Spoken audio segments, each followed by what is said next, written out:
آج رمضان المبارک کی 17ویں تاریخ ہے اور یہ ایک بہت ہی عظیم یادگار دن ہے۔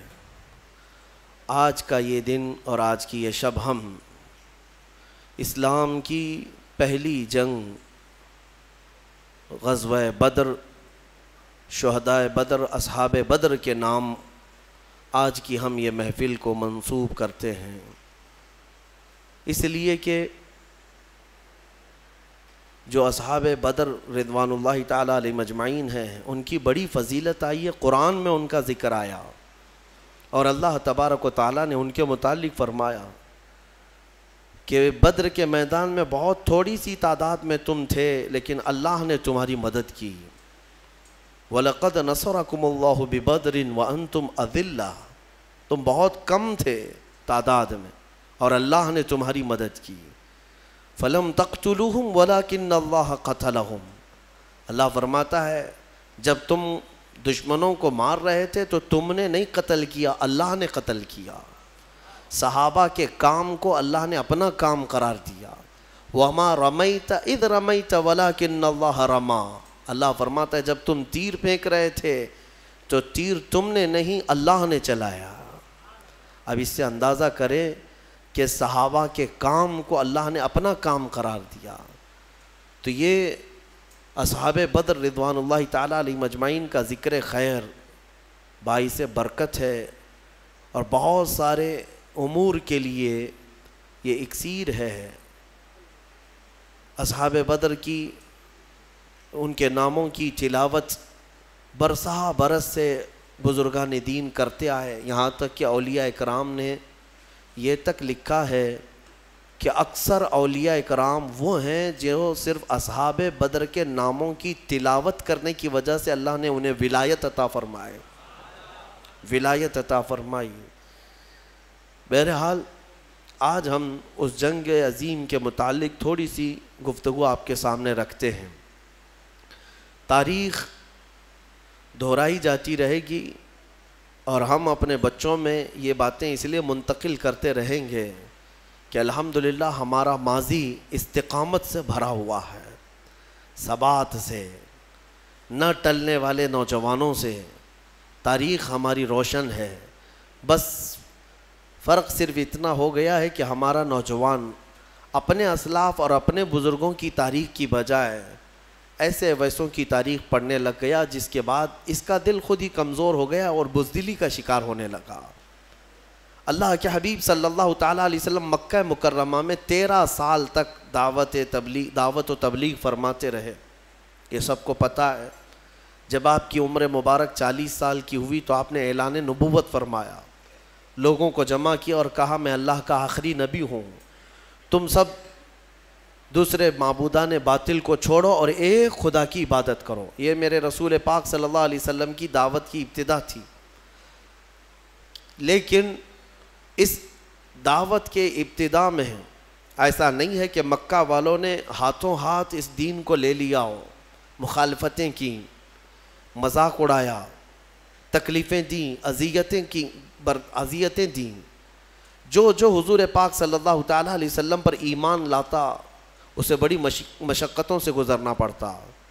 تو یہ جو ایام تھے مکہ کے 13 سال کے بڑی مصیبتوں سے گزرے، یہاں تک کہ کئی دن تک تو اس میں چھپ کر کے تبلیغ کرنی پڑی اور کچھ صحابہ انہی دنوں میں شہید بھی ہوئے۔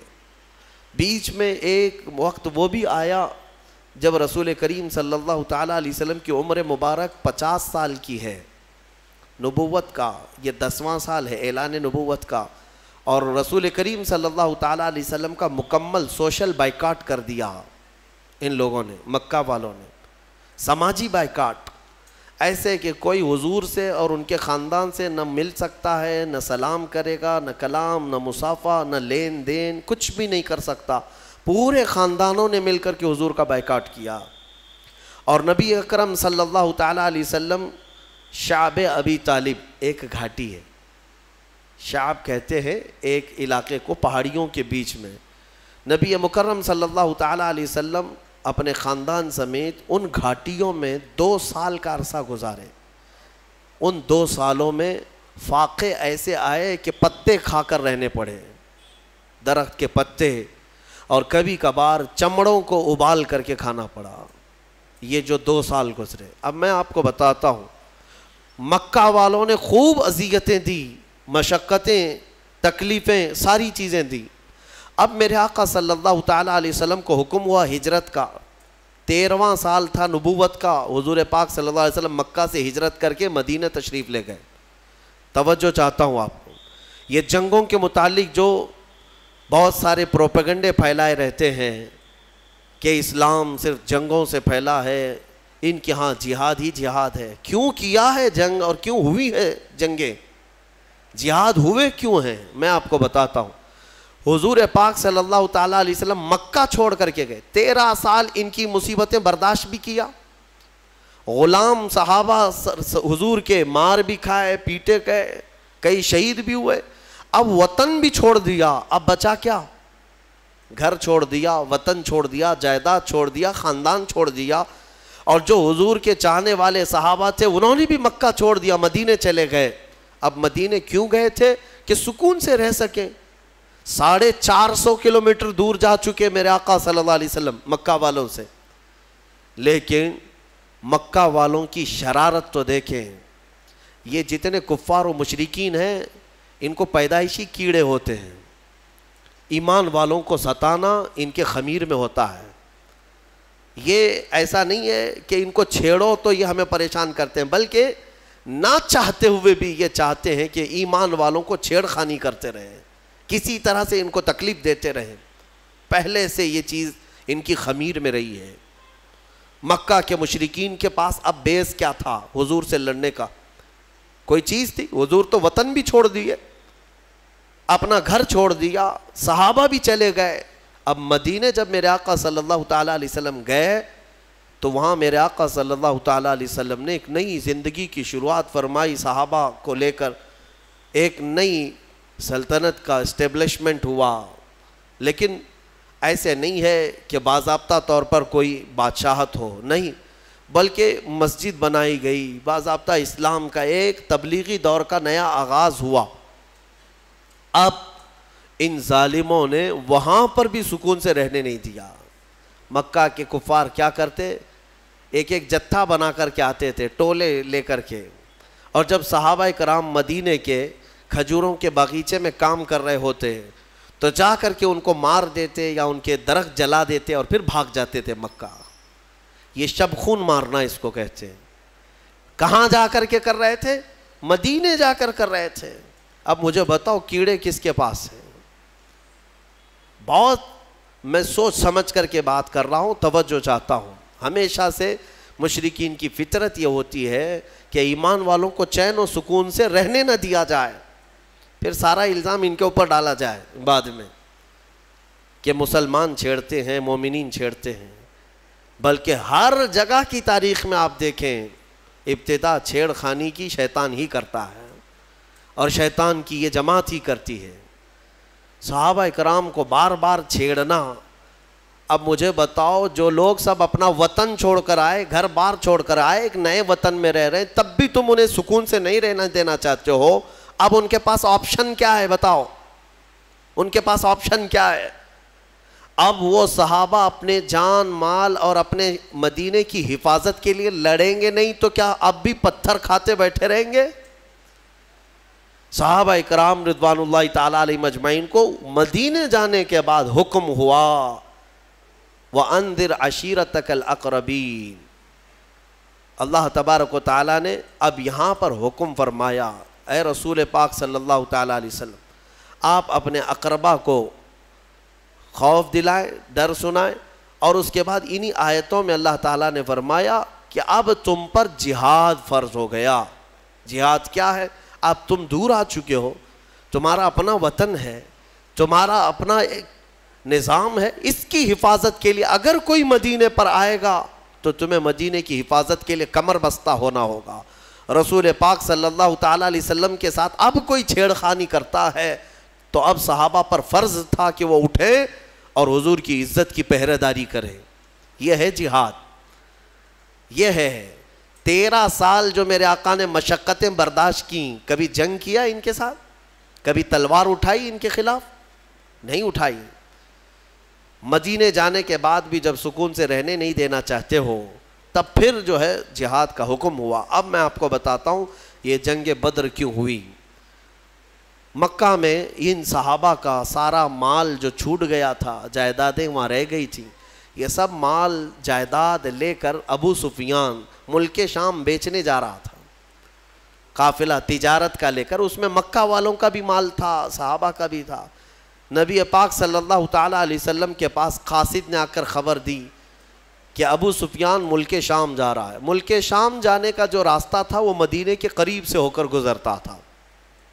حضور پاک صلی اللہ تعالیٰ علیہ وسلم اپنے صحابہ سے فرماتے چلو اس کا راستہ روکو اور جس کا جو مال ہے وہ لے لو۔ جب صحابہ نکلے، جنگ کی غرض سے نہیں نکلے تھے، لیکن ابو سفیان کو یہ پہلے ہی سے خبر ہو گئی کہ محمد صلی اللہ علیہ وسلم اپنے 300 سے زیادہ ساتھیوں کو لے کر بیچ راستے میں آئے ہیں۔ تو ابو سفیان نے کیا کیا، راستہ بدل کر دوسرے راستے سے ملک شام پہنچ گیا، تجارت بھی کیا، خوب نفع بھی کمایا، مال بیچ دیا۔ اب واپسی کا جب وقت تھا تو حضور پاک صلی اللہ علیہ وسلم پھر انتظار میں تھے کہ یہ واپس تو جائے گا، جب واپس جائے گا تب پھر ہم اس کو روکیں گے۔ ابو سفیان کو پتا تھا، خبر تھی کہ رسول کریم صلی اللہ علیہ وسلم اپنے ساتھیوں کے ساتھ اب بھی کھڑے ہیں، تو اس نے مکہ والوں کو پیغام بھیج دیا کہ اے مکہ والوں اپنا مال بچا لو، محمد اور ان کے ساتھی تمہارا پورا مال ختم کر دیں گے، یہ قافلہ ختم ہو جائے گا۔ تو مکہ میں کھلبلی مچ گئی کہ ہمارا مال تجارت سب محمد صلی اللہ تعالیٰ علیہ وسلم اور ان کے ساتھی سب لے لیں گے۔ یہ پوری افواہ پھیلی تو سارے مکہ والے جمع ہوئے، لیکن ہوا کیا، ابو سفیان بڑی چالاکی سے واپسی میں بھی ایک اور راستہ بدل کر کے مکہ کے قریب پہنچ گیا۔ صحیح سلامت قافلے کو لے کر کے بھی گیا، صحیح سلامت قافلے کو واپس لے کر بھی آیا۔ مکہ جب تجارت کا مال پہنچ گیا تو سب خوش ہو گئے کہ ہمارا مال نفع کے ساتھ واپس آیا ہے، لیکن بات ہو گئی، ختم ہو گئی۔ ابو جہل وہاں پر سارے مکہ والوں کو جمع کرتا ہے اور کہتا ہے ہم جو جمع ہوئے ہیں اب جائیں گے اور محمد سے مقابلہ کریں گے صلی اللہ علیہ وسلم، اور ان کے ساتھیوں کو مزہ چکھائیں گے کہ انہوں نے ہمت کیسے کی مکہ کے قافلے کو روکنے کی۔ تو باقی لوگوں نے کہا کہ چھوڑ دو، ہمارا مال کا قافلہ آ گیا، اب بات ختم ہو گئی۔ ابو جہل نے کہا نہیں، بات اتنی نہیں ہے، ہمیں تو مارنا ہے انہیں، ہمیں تو انہیں قتل کرنا ہے، ہمیشہ کے لیے راستہ صاف کرنا ہے۔ تو بھڑکا کر کے 1000 لوگوں کو جمع کر لیا۔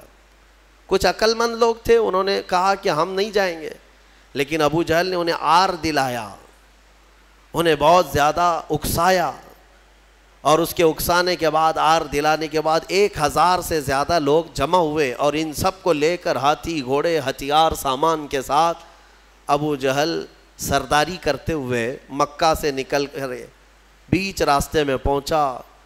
یہ وہ علاقہ ہے جہاں بدر کی وادی ہے۔ بدر ایک علاقے کا نام ہے، بدر ایک میدان کا نام ہے۔ وہاں ایک کنواں تھا جس کی وجہ سے اس علاقے کا نام ہی بدر پڑا۔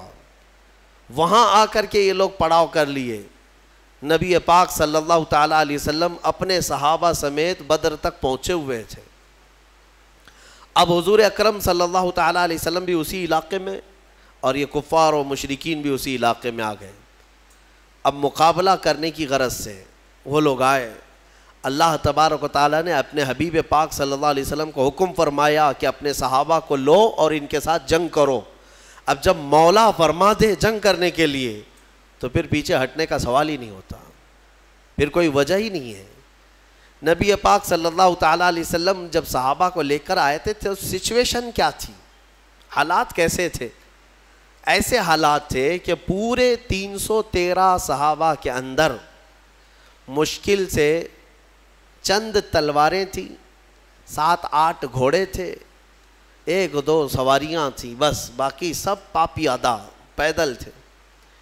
اکثر کے پاس تلواریں نہیں، اکثر کے پاس جو تلواریں ہیں، کچھ کے پاس جو تلواریں ہیں وہ ایسی ہیں کہ سبزی بھی نہیں کاٹی جاتی، کند ہو چکی تھیں، زنگ لگی ہوئی ہیں. تو بہرحال ان کی مفلسی کا زمانہ تھا، غربت تھی، اور کھانے پینے کے لیے ان کے پاس کچھ نہیں تھا. اب دیکھیں صحابہ اکرام حضور صلی اللہ تعالیٰ علیہ وسلم کے پاس جب تھے تو وہ علاقہ ریت کا تھا. حضور جس جگہ رکے تھے وہ پوری ریت کی زمین، اور ریت کی زمین پر چلنا مشکل ہو جاتا ہے، پاؤں اندر دھسنے لگتے ہیں. صحابہ کو ریتیلی زمین ملی، اور مشرکین جہاں پڑاؤ کیے وہ مٹی کی زمین تھی، مٹی ہے تو مٹی پر پاؤں جمتے ہیں. تو اس بات کی خوشی پہ وہ ناچ رہے تھے، کل جب جنگ ہوگی تو ان کے پاؤں اکھڑ جائیں گے، چل ہی نہیں پائیں گے میدان میں، اور مشرکین پورے میدان میں جمے رہیں گے مٹی کی. اب بہت ساری چیزیں انہی کی حمایت میں نظر آتی ہیں، حالات ایسے لگتے ہیں کہ ساری فتح ان کی ہوگی. وقت سے پہلے ایسا محسوس ہوتا ہے، جب طاغوتی طاقتیں سامنے آتی ہیں تو اکثر ایسا لگتا ہے کہ سارا اب ان کے ہی پاس ہے، ہمارا کیا ہونے والا ہے.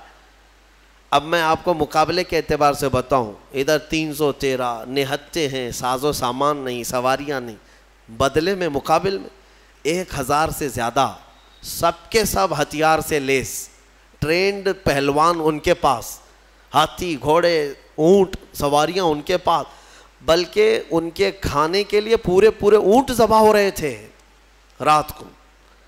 اور جب کھانا ان کا پکتا تھا رات بھر طبلے بجاتے تھے، رقص کرتے تھے، ڈانس کرتے تھے، کیونکہ جیت کا اور فتح کا غرور ایسا تھا، سب کچھ تو ان کے پاس تھا. اب صحابہ جو دیکھ رہے تھے تو انسانی فطرت کا تقاضا ہے نا کہ سامنے بڑی طاقت کو دیکھ کر کے کیا محسوس کریں گے آپ. صحابہ کرام رضوان اللہ تعالیٰ علیہ مجمعین حضور صلی اللہ تعالیٰ علیہ وسلم کے پاس آئے، کہا یا رسول اللہ صلی اللہ علیہ وسلم کیا جنگ فرض ہو گئی؟ حضور نے فرمایا ہاں. اب نبی اکرم صلی اللہ تعالیٰ علیہ وسلم نے صحابہ کے چہرے کو دیکھا اور سب کو جمع کیا. رات کو ایک خطبہ دیا حضور نے. خطبے میں کیا فرماتے ہیں؟ یہ کل جنگ ہونے والی ہے، اس سے پہلے رات کو خطبہ دیتے، مغرب کے بعد یا عشاء کے قریب. حضور اکرم صلی اللہ علیہ وسلم نے خطبہ دینے کے بعد ارشاد فرمایا، اے میرے صحابہ میں تمہیں اختیار دیتا ہوں، یہاں تک تو تم میرے ساتھ آئے، اب حالات ایسے ہیں کہ دشمن بڑی تعداد میں ہے سامنے، ہتھیاروں سے لیس ہیں، تم میں سے اگر کوئی ابھی رات کو جانا چاہے واپس تو وہ مدینے کے راستے واپس جا سکتا ہے. میں پوچھتا ہوں تمہارا کیا مشورہ ہے اس سلسلے میں؟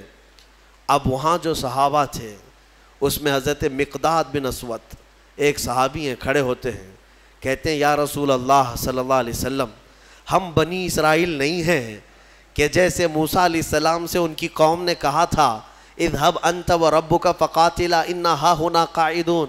ایک قوم کے مقابلے میں جانا تھا، موسیٰ علیہ السلام اپنی قوم کو بلا رہے تھے تو ان کی قوم نے کیا کہا تھا؟ موسیٰ آپ اور آپ کا خدا جائیں، ہم یہاں سے بیٹھ کے دیکھیں گے جنگ کیسی ہوتی ہے. حضرت مقداد کہتے ہیں یا رسول اللہ ہم وہ بنی اسرائیل نہیں ہیں جو اپنے نبی سے کہیں کہ تم اور تمہارا خدا جا کر لڑیں، ہم امت محمدیہ ہیں، ہم آگے بڑھیں گے، اگر آپ کے پسینے کا قطرہ گرے گا ہمارا خون کا قطرہ گرے گا. نبی اکرم صلی اللہ تعالیٰ علیہ وسلم کے بعد صحابہ ایک کے بعد دیگرے کھڑے ہوتے رہے اور پھر کہنے لگے یا رسول اللہ ہمارے ماں باپ، ہمارے اولاد، ہمارے مال و متاع سب آپ پر قربان ہے، یہاں آنے کے بعد پیچھے ہٹنا یہ جوانوں کی شان نہیں ہے. صحابہ کے اندر وہ جوش تھا، وہ جذبہ تھا. نہ صحابہ نے کبھی ہتھیاروں کی طرف دیکھا، نہ تلواروں کا دیکھا، نہ ساز و سامان دیکھا، بلکہ صرف دیکھا محمد ہمارے ساتھ ہیں، رسول پاک صلی اللہ علیہ وسلم ہمارے ساتھ. اب سنو اللہ کے نبی صلی اللہ تعالیٰ علیہ وسلم نے تسلی کے لیے کیا فرمایا. چند صحابہ کو لیا، میدان میں آئے، میدان میں آنے کے بعد معائنہ کیا اور فرمایا چند صحابہ ادھر کھڑے رہیں گے، کچھ ادھر رہیں گے. جنگ کی ترتیب میرے آقا بنا رہے تھے، لیکن اسی وقت حضور کے ہاتھ میں ایک لکڑی تھی، آپ نے ایک دائرہ کھینچا اور صحابہ سے کہا کل دیکھنا اس میں ابو جہل گر کے مرے گا، اور ایک لکیر سے دائرہ کھینچا اور کہا یہاں عتبہ مرے گا.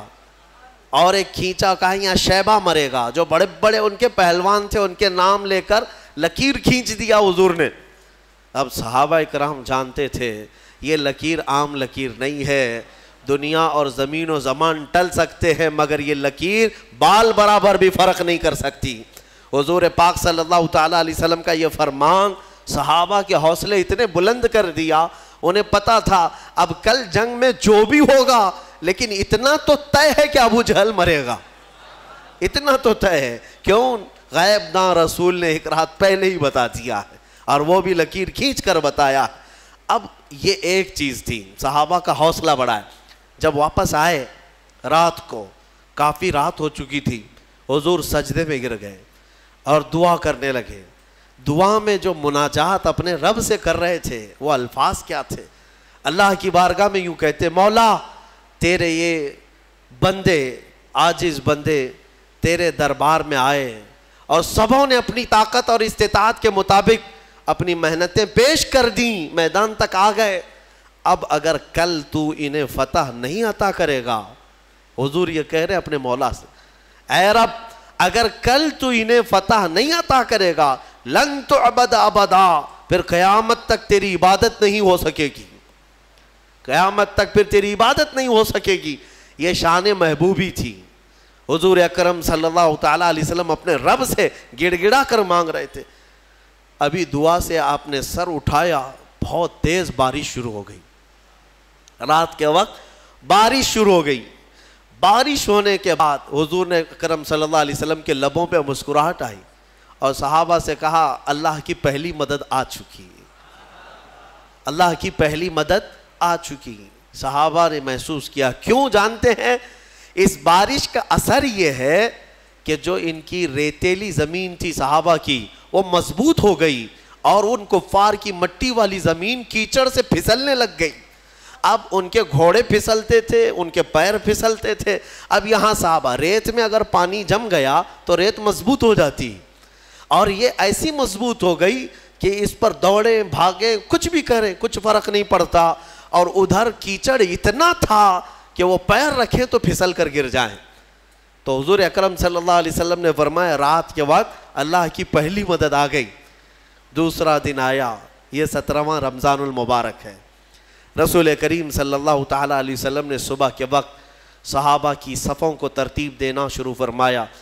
اس میں 313 صحابہ اکرام تھے. وہ بڑے خوش نصیب صحابہ ہیں اور بلکہ وہ بڑے عظیم المرتبت صحابہ ہیں جو رسول کریم صلی اللہ تعالیٰ علیہ وسلم کے ساتھ سب سے پہلی جنگ میں آئے اور اسلام کا پرچم لہرانا تھا. یہ وہ تاریخ ہے جہاں سے شوکت اسلام دوبالا ہو گئی. آج سے اسلام کی عزت میں جو روشنی آئی ہے یہ ایک الگ تاریخ ہے، ایک الگ تاریخ. اس لیے 17 رمضان المبارک یہ عام تاریخ نہیں ہے. ہاں یہ تاریخ اسلام کی شان و شوکت کو بلند کرنے والی تاریخ ہے. صبح صفیں ترتیب دی گئیں. جب صفیں لگیں تو میرے عزیزو حضور پاک صلی اللہ تعالیٰ علیہ وسلم سامنے کھڑے ہیں. ان صفوں میں صحابہ میں بچے بھی آئے ہیں، جوان بھی آئے ہیں، بوڑھے بھی آئے ہیں. حالانکہ بچوں پر جہاد فرض نہیں ہے لیکن کچھ صحابہ جو ضد کر کے حضور پاک صلی اللہ تعالیٰ علیہ وسلم کے ساتھ جہاد میں شریک ہوئے تھے، حضرت معاذ اور معوذ رضی اللہ تعالیٰ عنہما جن کی عمر 13 اور 15 سال کے بیچ کی تھی، یہ بھی صفوں میں کھڑے ہو گئے حضور پاک کے سامنے. حضور نے انہیں اجازت دی ان کے شوق کی وجہ سے، ان کے رونے کی وجہ سے. اب جنگ جب شروع ہوئی تو سب سے پہلے حضرت ہوتا کیا تھا، مقابلے میں ایک ادھر سے آتا ایک ادھر سے آتا، یا 2 ادھر سے آئیں تو 2 ادھر سے، 3 ادھر سے آئیں تو 3 ادھر سے شروعات. تو کفار مکہ نے اس طرف سے بڑے ان کے جو پہلوان تھے ان کو بھیجا. اس میں عتبہ تھا، شیبہ تھا اور ایک بڑا کافر پہلوان. تو حضور پاک صلی اللہ تعالیٰ علیہ وسلم نے اپنی جماعت میں سب سے پہلے جنہیں اتارا وہ مولا کائنات حیدر کرار تھے. علی مرتضیٰ کو سب سے پہلے میدان میں اتارا. ان کے بعد دوسرے نمبر پر امیر حمزہ رضی اللہ تعالیٰ، تیسرے پر حضرت ابو عبیدہ بن جراح. یہ تینوں اپنے زمانے کے ایسے قوی اور مضبوط لوگ تھے کہ ان کے مقابل میں جلدی کوئی آتا نہیں تھا. لیکن ان تینوں میں سب سے کم عمر حضرت علی کی تھی.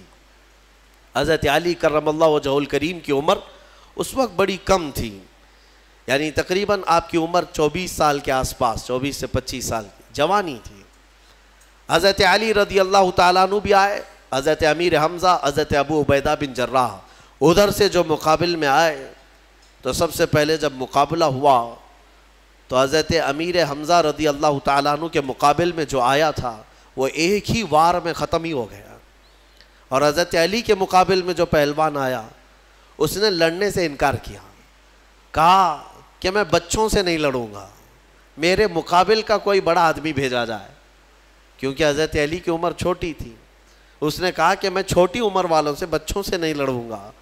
حضرت علی رضی اللہ تعالیٰ عنہ نے اس وقت فرمایا محمد صلی اللہ تعالیٰ علیہ وسلم کے غلاموں کے بچوں سے پہلے نپٹ لے، بڑوں کو بعد میں بھیجا جائے گا. اور وہ کیا نپٹتے، کیا مولا کائنات حیدر کرار کبھی وہ ان کے سامنے کوئی مقابل میں آ سکا؟ یہاں تک کہ خیبر کے جنگ کے موقع پر فرمایا گیا حضرت علی کے سامنے جب مرحب ایسا پہلوان آیا تھا جو 1000 آدمیوں سے تنہا لڑتا تھا، وہ حضرت علی کے سامنے آیا تھا. وہ بھی لوہے کی ٹوپی، اس کی سب سے مشہور ٹوپی تھی لوہے کی، پہن کے رہتا لوہے کا زرہ، اور حضرت علی اس کے مقابل میں آئے. اس وقت حضرت علی کی حالت تو یہ تھی کہ آنکھیں لال ہو گئی تھیں، آشوب چشم کی بیماری تھی اور بخار تھا، بخار بھی ہے اور آنکھیں لال تھیں وہ خیبر کے موقع پر. تب حضرت علی نے مرحب کے ساتھ جو مقابلہ کیا وہ ذوالفقار حیدری، جو تلوار ہے آپ کی، اٹھا کر جو مرحب کے سر پر مارا تھا تو وہ لوہے کی ٹوپی تک 2 ٹکڑوں میں تبدیل ہو چکی تھی. وہ وار کیا تھا؟ حضرت علی رضی اللہ تعالیٰ عنہ کے وار سے کوئی بچ پائے گا؟ یہاں بدر کے میدان میں بھی جو آیا وہ تھوڑی ہی دیر میں مقابلہ کرتے کرتے حضرت علی کے ایک وار میں اس کی گردن ہوا میں اڑی اور نیچے آئی. یہ وہ منظر تھا جب پیچھے جو صحابہ تھے انہوں نے دیکھا تو بلند آواز سے نعرہ تکبیر بلند کیا تھا اور پورا میدان گونج اٹھا تکبیر کی آواز سے. اسی کو تو اقبال نے کہا تھا کفر دم توڑ دے گا ٹوٹی ہوئی شمشیر کے ساتھ، کفر دم توڑ دے گا ٹوٹی ہوئی شمشیر کے ساتھ، گر تم نکل آ جاؤ ایک بار نعرہ تکبیر کے ساتھ.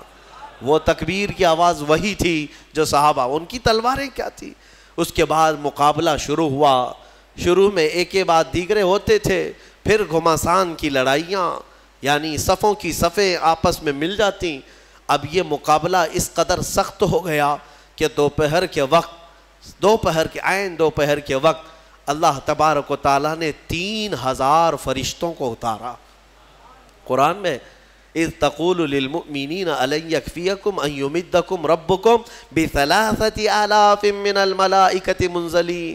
حضور صلی اللہ علیہ وسلم دیکھ رہے تھے کتنے فرشتے آئے اور صحابہ سے کہہ رہے تھے اب ڈرو مت، لڑو. کیا تمہارے لیے اتنا کافی نہیں ہے کہ اللہ نے 3000 فرشتے تمہارے لیے اتارے؟ بلا ان تصبروا وتتقوا ویأتوکم من فورہم ھذا یمددکم ربکم ب5000 من الملائکۃ مصومین. اللہ فرماتا ہے ہاں کیوں نہیں، جب تم لوگوں نے صبر کیا، استقامت سے کھڑے رہے میدان میں، تو مولا نے اپنی جانب سے مدد کرتے ہوئے 5000 فرشتوں کو اتارا. جس وادی میں یہ فرشتے اترے تھے نا، بدر کی وادی میں، جبل ملائکہ، وہاں ایک پہاڑ ہے، وہ پتھر کا پہاڑ، لیکن آج اگر آپ جا کر دیکھیں گے تو پورا ریت کا پہاڑ ہے. آس پاس پورے پتھروں کے پہاڑ، بیچ میں ایک ریت کا پہاڑ ہے، اور وہ بھی ریت ایسی کہ چھنی میں بھی چھانو تو چھن جائے، یعنی رکے گی نہیں، اتنی باریک سافٹ، اور ایسا لگتا ہے جیسے اس کا نقشہ کسی نے بنا کر رکھا ہے. اتنے سالوں سے وہ پہاڑ اسی طرح ہے.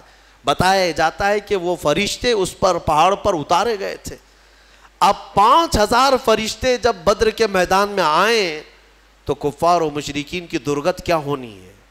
میرے عزیزوں، یہ جنگ شام تک نہ چلی بلکہ 70 کافر مارے گئے صحابہ کے ہاتھوں، اور مومنین کے صرف 13 مارے گئے، 13 کی شہادت ہوئی. 14ویں ایک صحابی تھے جو زخمی ہو گئے اور راستے میں ان کا انتقال ہوا. کل ملا کر کے 14 شہید ہوئے صحابہ 13 جنگ میں, اور ان 13 میں تو 2 بچے ہیں, حضرت معاذ اور معوذ, باقی 11 جوان. آپ اندازہ کریں 313 کی جماعت لے کر کے گئے تھے اور 1000 ادھر سے آئے تھے, پھر بھی 70 ان کے مارے گئے, 70 پکڑے گئے قیدی بن کر کے, اور ادھر صرف 13 میں سے اگر جوانوں کو دیکھا جائے تو 11 صحابہ اکرام کی شہادت ہوئی.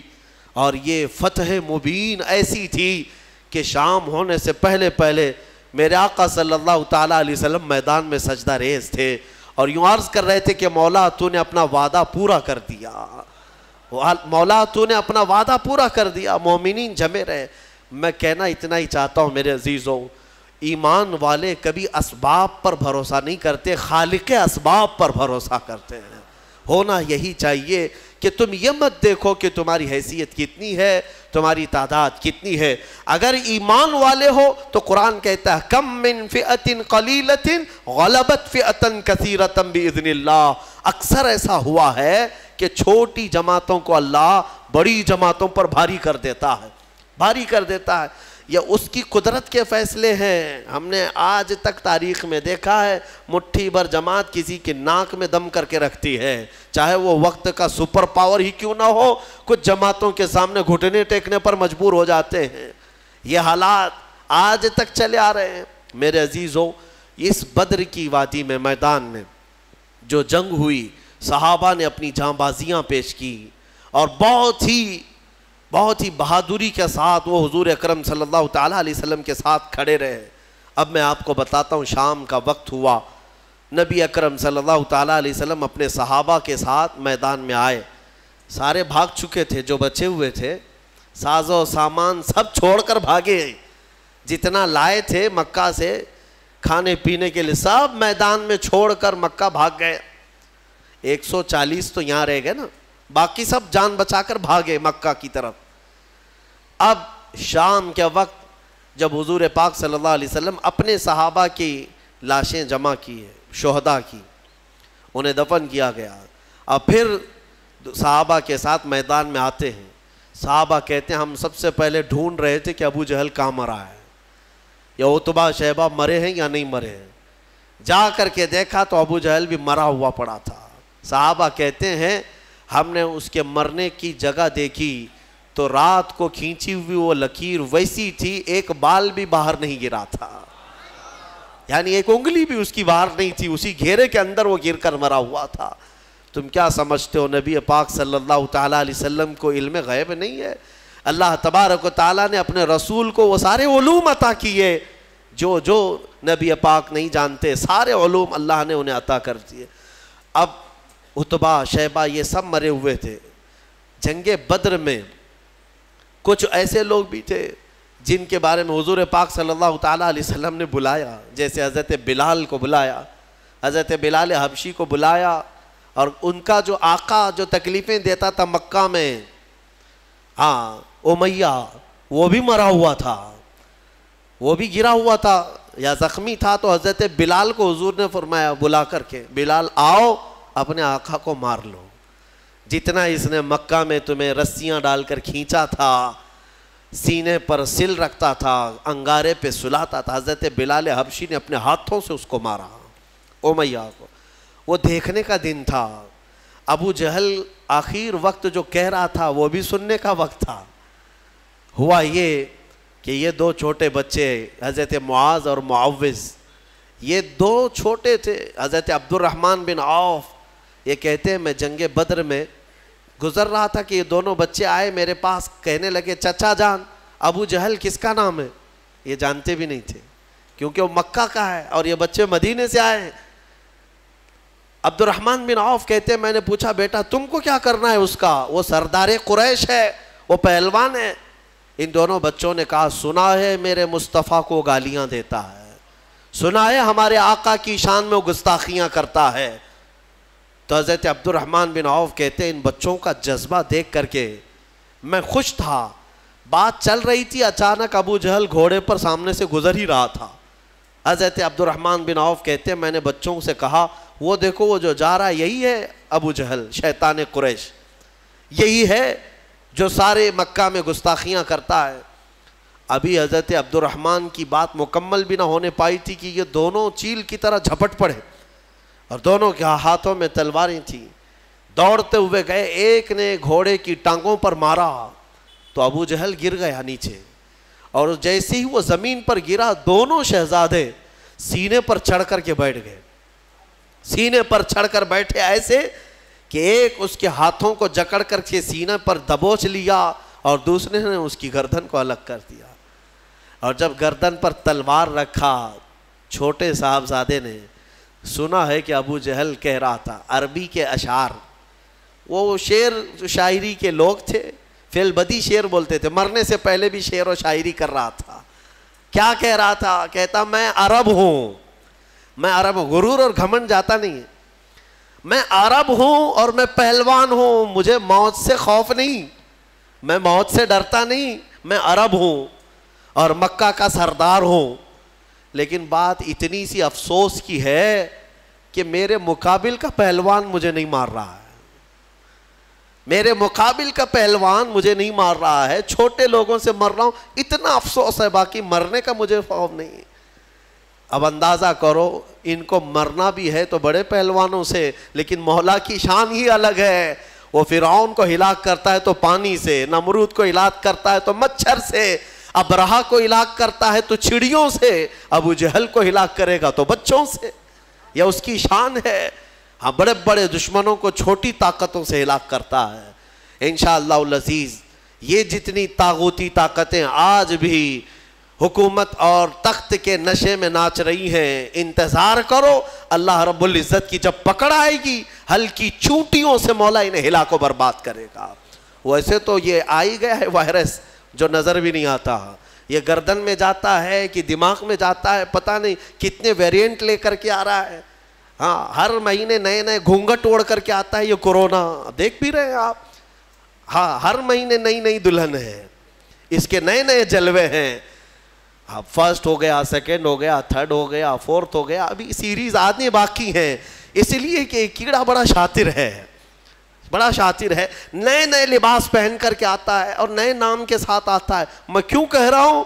اس لیے کہ اگر مولا تبارک و تعالی ہلاک کرنے کے لیے اس ہلکے سے کیڑے کو بھیجا ہے تو بڑی بڑی طاقتیں بھی ان کیڑوں کے ذریعے سے ختم ہو جائیں گی، ہلاک ہو جائیں گی۔ اور آپ کو پتہ ہے قیامت کے قریب یاجوج ماجوج آئیں گے، پتہ ہے نا، حدیث پاک ہے۔ یاجوج ماجوج دو آدمی نہیں ہیں یہ کہ ایک یاجوج، ایک کا نام یاجوج ہے دوسرے کا نام ماجوج ہے۔ یاجوج ماجوج ایک فوج ہے، ایک فوج ہے، وہ اتنی بڑی فوج ہے کہ انسانوں سے زیادہ تعداد ان کی ہے۔ ابھی جتنے پوری دنیا میں انسان ہیں ان سے زیادہ تعداد ہے ان کی، یاجوج ماجوج۔ یہ نکلیں گے، یہ کسی جگہ قید ہیں، وہ اللہ بہتر جانتا ہے۔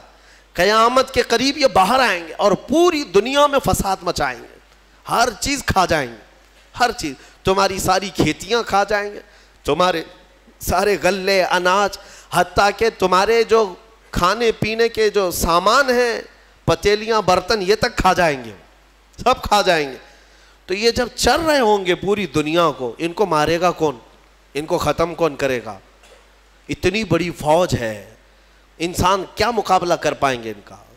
تو پھر حدیث میں یہ ملتا ہے کہ رب تبارک و تعالیٰ ان کی گردن میں کیڑا پیدا کرے گا، ان کی گردن میں کیڑا پیدا کرے گا، بہت چھوٹی قسم کا کیڑا ہوگا، اور یہ کیڑا اتنی تیزی سے پھیلے گا کہ وہ چند ہی ساعتوں میں پوری کی پوری فوج اس کیڑے کے شکار ہو کر مر جائے گی، ختم ہو جائے گی۔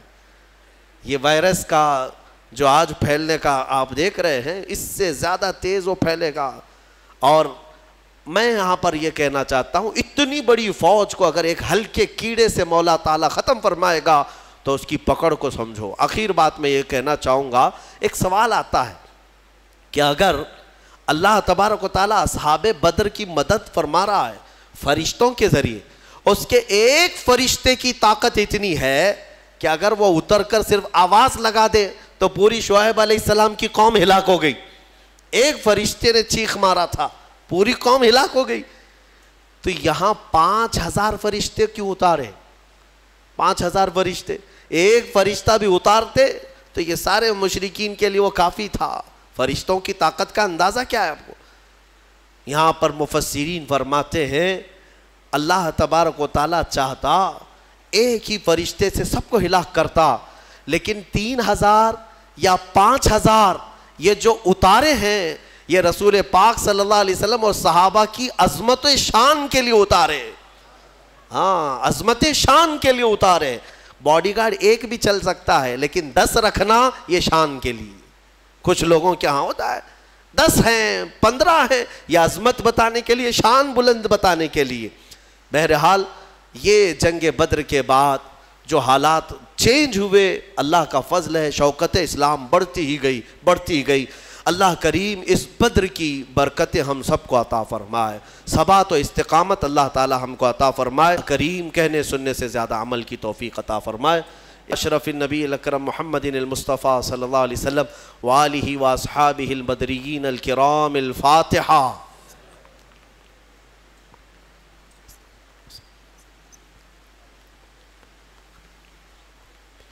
الہ العالمین ستار العیوب غفار الذنوب، جو کچھ پڑھا اس کو اپنی بارگاہ میں قبول فرما، اس کا ثواب اپنے حبیب پاک صلی اللہ علیہ وسلم کی بارگاہ میں نظر قبول فرما۔ مصطفیٰ کریم صلی اللہ علیہ وسلم کے صدقے و توسل تمام انبیاء، صحابہ، اولیاء، مومنین، مومنات کی روحوں کو نظر کیا قبول فرما، خصوصاً بالخصوص شہدائے بدر، اصحاب بدر رضوان اللہ تعالیٰ علیہ مجمعین کی بارگاہ میں نظر قبول فرما۔